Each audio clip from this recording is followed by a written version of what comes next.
a little quick take here as SEC Media Days continue. We look to Tennessee, whose coach Josh Heupel led them to an 11-2 record and second-place finish in the SEC, knocked off Alabama on the way. Just his second year in charge of the program.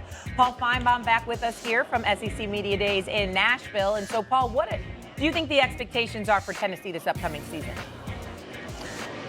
They're very high. Even losing Hendon Hooker, I think Tennessee can get to double-digit wins. They have a very manageable schedule, except here's the obvious: they're at Alabama, team they beat last year, and they have Georgia at home in November.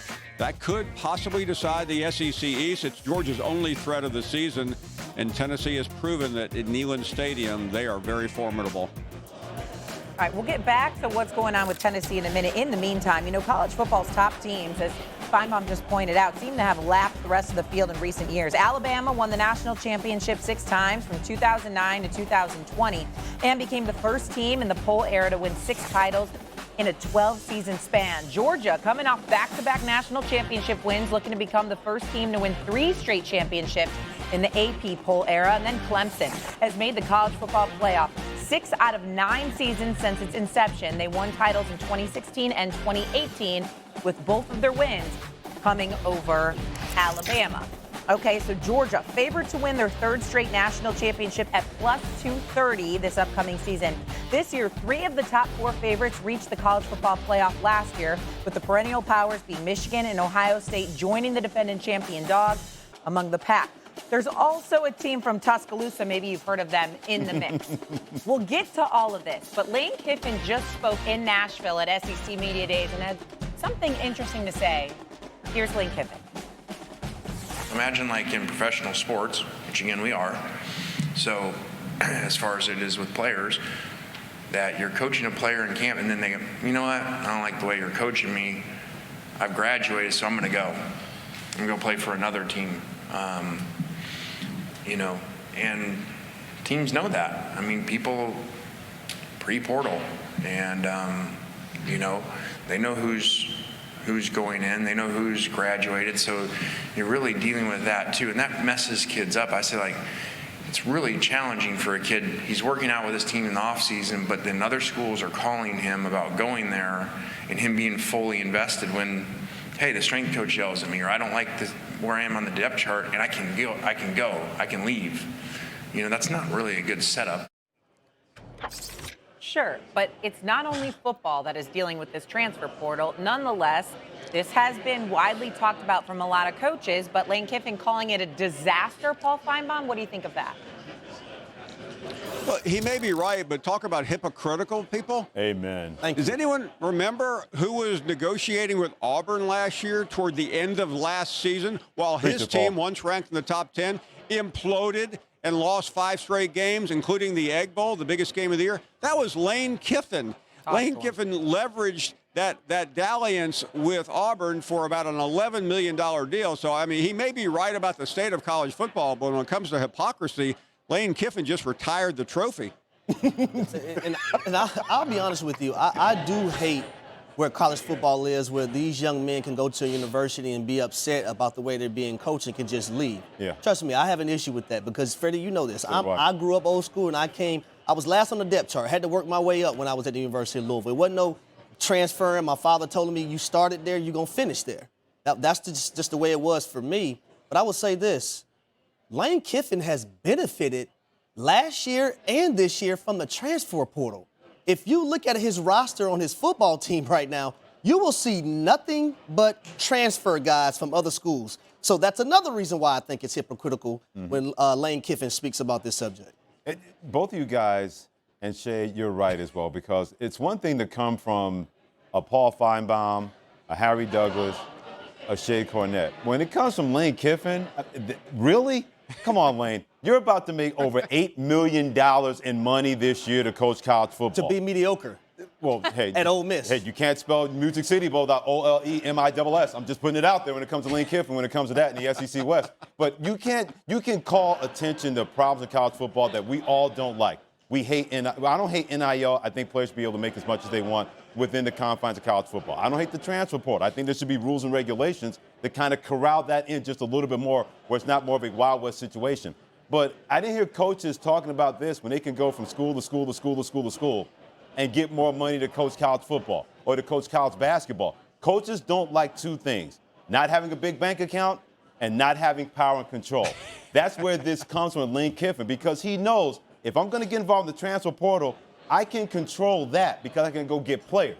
But my players are thinking the same thing to go somewhere else, then I can't control that. That's like plaids and stripes. That doesn't match. So when it comes out of the mouth of Lane Kiffin, that's why you can miss me with that. And believe me, I've defended Lane Kiffin more than I should at times. But I'm not defending my bro on this one, man. You are wrong to put that out there to say that this is hypocritical when you're doing the same things, have done the same things, and made a lot of money when it comes to coaching college football. The reality is all of us, Paul included, have a radio background. We've all talked to a lot of coaches, and we all ask about how this impacts their programs with the transfer portal, be it at the football level, basketball level, and so on and so forth. No one likes it.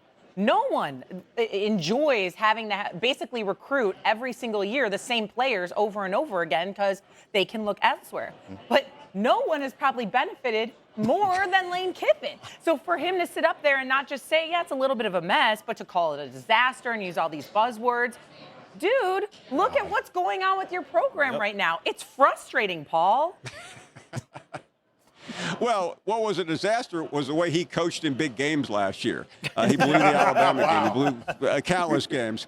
And by the way, Freddie, as you were talking, I forgot. So, I mentioned his dalliance with Auburn. Does anyone remember back in 2009, Lane Kiffin was the head coach at Tennessee? He literally left that program in the middle of the night to go to Southern Cal. He left it in shambles, and they still haven't forgiven him there. So, there are two different issues here. Lane Kiffin sometimes could be a carny barker, and he knows that the NIL issue has not really been talked about today. So he came here with a megaphone like he's trying to save college football. Paul Finebaum 1, Lane Kiffin 0. Exactly. We're starting Thursday throwing fire. Well, the original conversation here was going to be about college football being too top-heavy, but maybe we've taken a sharp left turn into NIL and the transfer portal. But I guess we'll go back to our originally discussed topic here. Paul, back to you here. I listed earlier the top contenders here, and now in the SEC, it's been mainly Alabama and Georgia, of course. So do you think college football has gotten too top-heavy? Oh, absolutely. And I think one reason why they've added the 12-team playoff, just so there can be some more losers in the competition. We have seen the same schools every year. Remember, Alabama and Clemson used to play every single season in the college football playoff. Now we have Georgia in there. There probably aren't 5 schools that can win the college football playoff. It's that top heavy, and we all know who they are because they're in the playoffs every year, with the exception last year of TCU and Alabama not making it. And I don't really think it's going to change. What will change when we get to the 12-team playoff, those first-round matchups on campuses in December, whether it's in Wisconsin or somewhere else, will be really fun and exciting. And college football has finally looked at the NFL and said, we need to be more like them, because the college football bowl system has always been broken. The college football playoff, the BCS, the 4-team playoff, it's never really worked. That hasn't stopped people from watching it, but it's not very inclusive, though. Paul, you're exactly right. Here's why it doesn't bother me so much that college football is top-heavy, because look at the people that we're talking about that make it a top-heavy situation. The Alabamas, the Ohio States, the Michigans, the USCs, people like that. Because when you have big dogs that people want to take down, it's going to bring that heat that plenty of people are looking for. Now, I'm with you.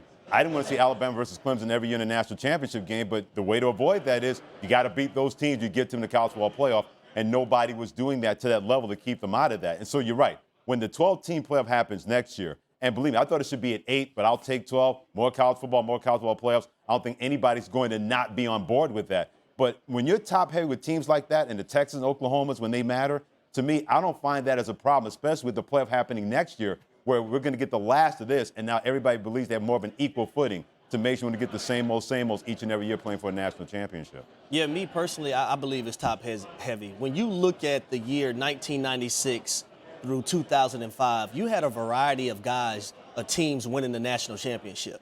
Now we can pretty much guess and figure out who's going to go to a national championship and have an opportunity to win it. I think that's also why in college football it's imperative when you see a University of Miami and Mario Cristobal get back to being the U. And if there's one person who understands what the U is him. He won 2 national championships there. He know what that is. Florida State, getting back to the days of when they had Bobby Bowden.